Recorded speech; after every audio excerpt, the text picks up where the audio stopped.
Hello, Mark. I'm Meyer. My student number is 80441029.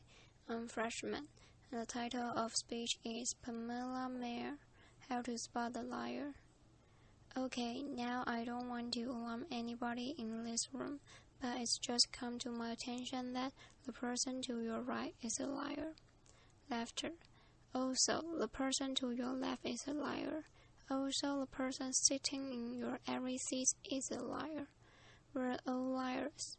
What I'm going to do today is I'm going to show you what the research says about why we're all liars, how you can become a lie spotter, and why you might want to go the extra mile and go from lie spotting to truth seeking, and ultimately to trust building.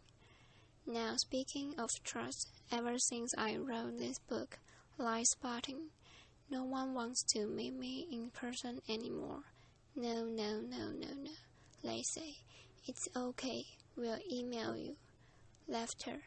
I can't even get a coffee date at Starbucks. My husband's like, honey, deception? Maybe you could have focused on cooking. How about French cooking? So before I get started, what I'm going to do is I'm going to clarify my goal for you, which is not to teach a game of gotcha.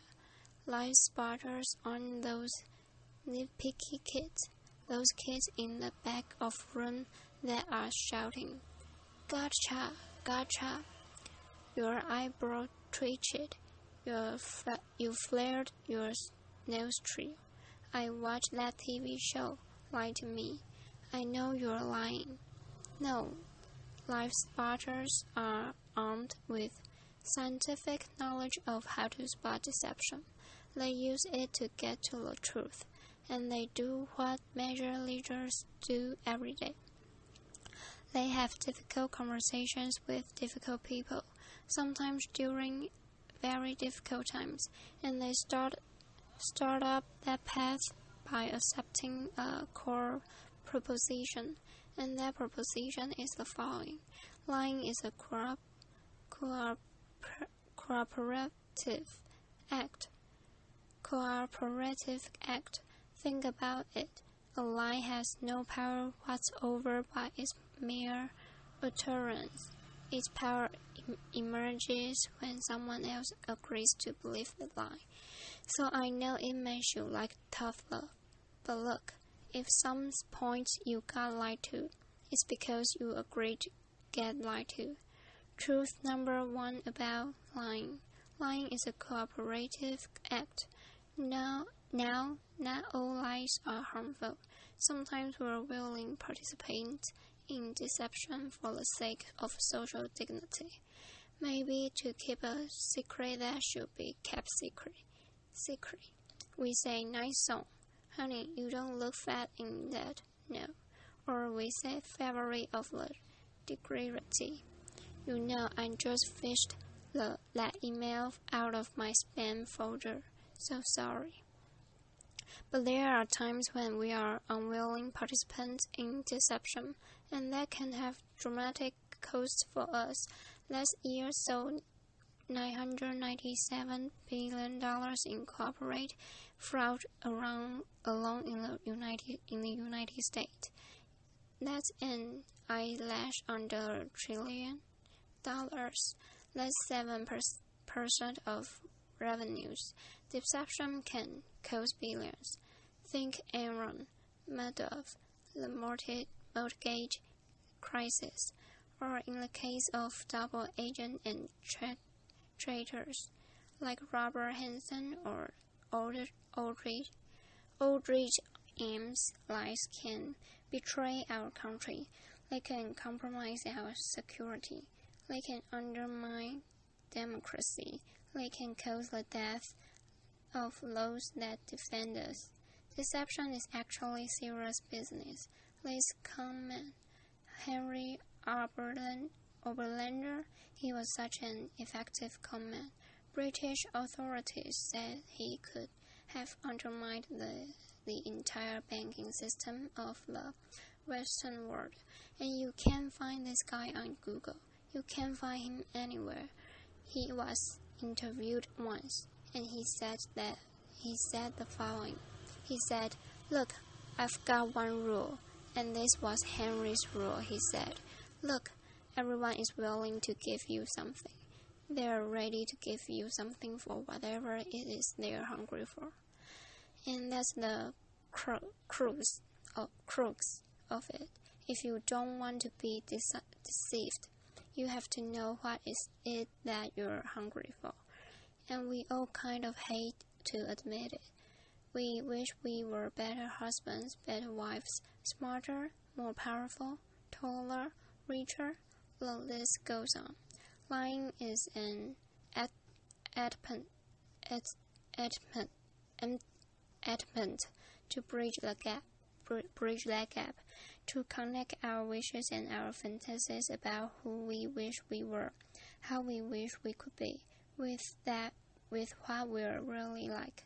And boy, are we willing to fill in those gaps in our lives with lies. On a given day, studies show that you may be lied to anywhere from 10 to 200 times. Now, granted, many of those are white lies, but in another study, it showed that strangers lie 3 times within the first 10 minutes of meeting each other. Laughter. Now, when we first hear this data, we recoil. We can't believe how prevalent lying is. We're essentially against lying, but if you look more closely, the plot actually thinks we lie more to strangers than we lie to co-workers. Extroverts lie more than introverts. Men lie 8 times more about themselves than they do other people. Women lie more to protect other people. If you're an average married couple, you're going to lie to your spouse in 1 out of every 10 interactions. Now you may think that's bad. If you're unmarried, that number drops to 3. Lying's complex. This woman is woven into the fabric of our daily and our business life. We're deeply ambivalent about the truth. We parse it out on an as-needed basis, sometimes for very good reasons, other times just because we don't understand the gaps in our lives. That's truth number 2 about lying. We're against lying, but we're covertly for it in ways that our society has sectioned for centuries and centuries and centuries. It's as old as breathing. It's part of our culture. It's part of our history. Think Dante, Shakespeare, the Bible, news of the world, laughter. Lying has evolutionary value to us as a species. Researchers have long known that the more intelligent the species, the larger the neocortex, the more likely it is to be deceptive. Now you might remember Coco. Does anybody remember Coco, the gorilla who was taught sign language? Coco was taught to communicate via sign language. Here's Coco with her kitten. It's her cute little fluffy pet kitten. Coco once blamed her pet kitten for ripping a sink out of wall. Laughter. We're hardwired to become leaders of the pack. It starts really, really early. How early? Well, babies will fake a cry, pose, wait to see who's coming, and then go right back to crying. 1-year-olds learn concealment. Laughter. 2-year-olds bluff. 5-year-olds lie outright. They manipulate via flattery. 9-year-olds masters of the cover-up. By the time you enter college, you are going to lie to your mom in 1 out of every 5 interactions. By the time we enter this work world and we're breadwinners, we enter a world that is just cluttered with spam, fake digital friends, partisan media, ingenious identity thieves, world-class Ponzi scammers, a deception epidemic. In short, what one author calls a post-truth society. It's been very confusing for a long time now. What do you do? Well, there are steps we can take to navigate our way through the morass. Trained lie spotters get to the truth 90% of the time. The rest of us were only 54% accurate. Why is it so easy to learn? There are good liars and bad liars. There are no real original liars. We all make the same mistakes. We all use the same techniques. So what I'm going to do is I'm going to show you two patterns of deception, and then we're going to look at the hotspots and see if we can find them ourselves. We're going to start with speech. Video. Bill Clinton. I want you to listen to me. I'm going to say this again. I did not have sexual relations with that woman, Miss Lewinsky. I never told anybody to lie, not a single time, never. And these allegations are false, and I need to go back to work for the American people. Thank you. Applause. Pamela Meyer. Okay, what were the telltale signs? First, we heard what's known as a non-contract denial. Studies show that people who are over-determined in their denial will resort to formal rather than informal language. We also heard distancing language, like women. We know that liars are unconsciously distance themselves from their subject, using languages as their tool. Now, if Bill Clinton had said, well, to tell you the truth, or Richard Nixon's favorite, in all candor, he would have been a dead giveaway for any lie spotter that knows that qualifying language, as it's called, qualifying language like that, further discredits the subject. Now, if he had repeated the question in its entirety, or if he had peppered his account with a little too much detail, and we're all really glad he didn't do that, he would have further discredited himself. Freud had it right. Freud said, look, there's much more to it than speech. No mortal can keep a secret. If his lips are silent, he chatters with his fingertips, and we all do it no matter how powerful you are. We all chatter with our fingertips. I'm going to show you Dominic Strauss-Kahn with Obama, who's chatting with his fingertips. Laughter. Now this brings us to our next pattern, which is body language. With body language, here's what you've got to do. You've really got to just throw your assumptions out the door. Let the science temper your knowledge a little bit, because we think liars fidget all the time. Well, guess what? They're known to freeze their upper bodies when they're lying. We think liars won't look you in the eyes. Well, guess what?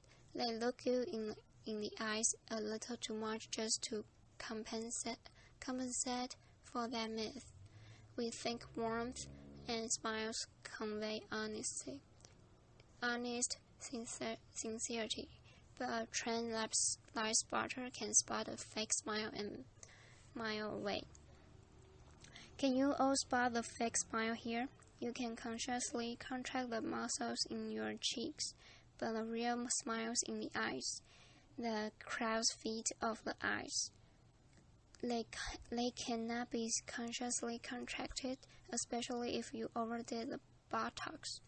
Don't overdo the buttocks. Nobody will think you're honest. Now we're going to look at the hot spot. Can you tell what's happening in a conversation? Can you start to find the hot spots to see the discrepancies between someone's words and someone's actions? Now I know it seems really obvious, but when you're having a conversation with someone you suspect of deception, attitude is by far the most overlooked but telling of indicators. An honest person is going to be cooperative. They're going to show they're on your side. They're going to be enthusiastic. They're going to be willing and helpful to getting to the truth. They're going to be willing to brainstorm, name suspect, provide details. They're going to say, hey, maybe it was those guys in payroll that forget those checks. They're going to be infuriated if they sense they're wrongly accused throughout the entire course of the interview. Not just in flashes, they'll be infuriated throughout the entire course of the interview. And if you ask someone honest what should happen to whomever did force those checks, an honest person is much more likely to recommend strict rather than lenient punishment. Now let's say you're having that exact same conversation with someone deceptive. That person may be withdrawn, look down, lower their voice, pose, be kind of herky-jerky. Ask a deceptive person to tell their story. They're going to pepper it with way too much detail in all kinds of irrelevant places. And then they are going to tell their story in strict chronological order. And what a trained interrogator does is they come in and in very subtle ways over the course of several hours. They will ask the person to tell that story backwards, and then they'll watch them squirm and check which question produced the highest volume of deceptive tales. Why do they do that? Well, we all do that the same thing. We rehearse our words, but we rarely rehearse our gestures. We say yes, we shake our heads no. We tell very convincing stories. We slightly shrug our shoulders. We commit terrible crimes, and we smile at the delight in getting away with it. Now, that smile is known in the trade as dumping delight. And we're going to see that in several videos moving forward, but we're going to start. For those of you who don't know him, this is presidential candidate John Edwards, who shocked America by fathering a child out of wedlock. We're going to see him talk about getting a paternity test. See now if you can spot him saying yes while shaking his head no, slightly shrugging his shoulder. Video, John Edwards. I'd be happy to participate in one. I know that it's not possible that this child could be mine because of the timing of events. So I know it's not possible. Happy to take a paternity test and would love to see it happen. Interviewer, are you going to do that soon? Is there somebody? Well, I'm only one side of the test, but I'm happy to participate in one. PM. Okay, those head shakes are much easier to spot once you know to look for them. There are going to be times when someone makes one expression while masking another that just kind of leaks through in a flash. Murderers are known to leak sadness. Your new joint venture partner might shake your hand, celebrate, go out to dinner with you, and then leak an expression of anger. And we're not all going to become facial expression experts overnight here. But there's one I can teach you that's very dangerous and it's easy to learn. And that's the expression of contempt. Now with anger, you've got two people on an even playing field. It's still somewhat of a healthy relationship, but when anger turns to contempt, you've been dismissed. It's associated with moral superiority, and for that reason, it's very, very hard to recover from. Here's what it looks like. It's marked by one lip corner pulled up and in. It's the only asymmetrical expression, and in the presence of contempt, whether or not deception follows, and it doesn't always follow. Look the other way, go the other direction, reconsider the deal, say, "No, thank you, I'm not coming up for just one more nightcap, thank you." Science has surfaced many, many more indicators. We know, for example, liars will shift their blink rate, point their feet towards an exit. They will take various objects and put them between themselves and the person that is interviewing them. They'll alter their vocal tone, often making their vocal tone much lower. Now here's the deal. These behaviors are just behaviors. Now, they're not proof of deception. They're red flags. We're human beings. We make deceptive, flailing gestures all over the place all day long. They don't mean anything in and of themselves, but when you see clusters of them, that's your signal. Look, listen, probe, ask some hard question.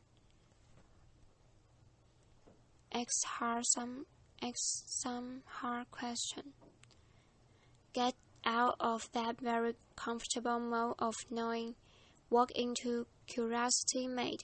Ask more questions. Have a little dignity. Treat the person you're talking to with rapport. Don't try to be like those folks on Law and Order and those other TV shows that pummel their subjects into submission. Don't be too aggressive. It doesn't work. Now we'll talk a little bit about how to walk to someone who's lying and how to spotlight. And as I promised, we're now going to look at what the truth looks like. But I'm going to show you two videos, two mothers. One is lying, one is telling the truth. And these were surfaced by researcher David Matsumoto in California. And I think they're an excellent example of what the truth looks like. This mother, Diane Downs, shot her kids at close range, drove them to the hospital while they bled all over the car, claimed a scratchy-haired stranger did it, and you'll see when you see the video she can even pretend to be an agonizing mother. What you want to look for here is an incredible discrepancy between horrific events that she describes and her very, very cool demeanor. And if you look closely, you'll see jumping delight throughout this video. Diane Downs.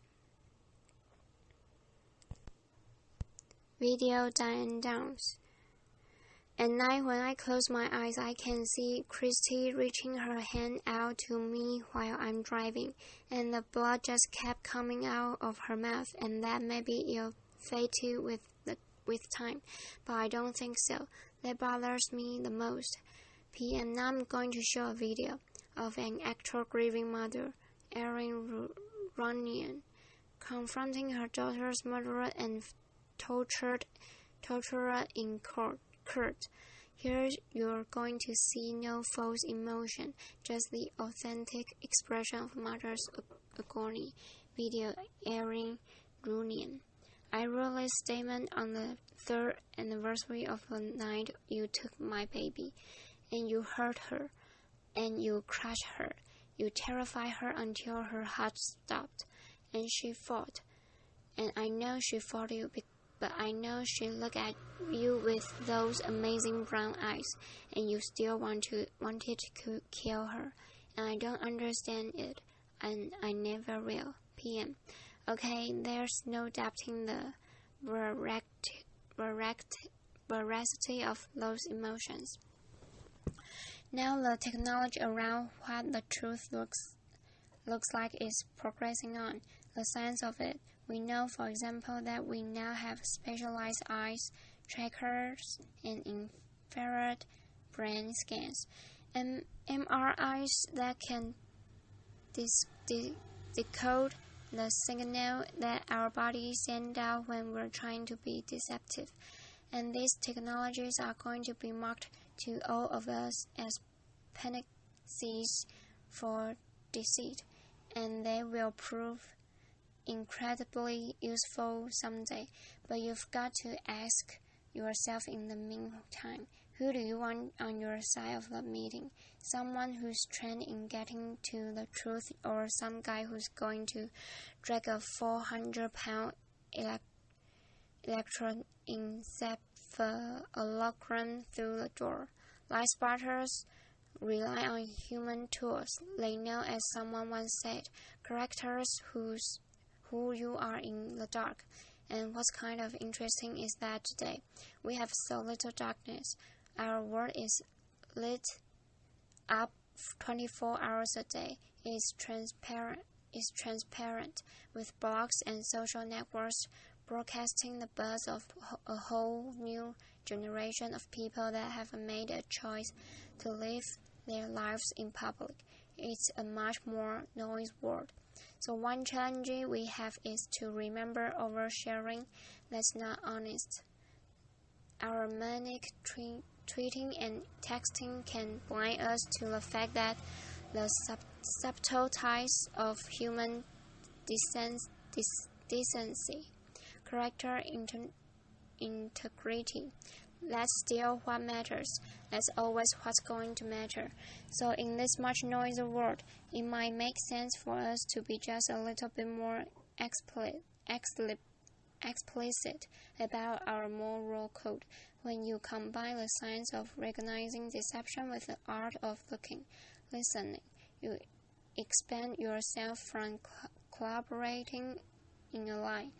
You start up the path of being just a little bit more explicit because you signal to everyone around you. You say, hey, our world is going to be an honest one. My world is going to be one where truth is strengthened and falsehood is recognized and marginalized. And when you do that, the ground around you starts to shift just a little bit. And that's the truth. Thank you.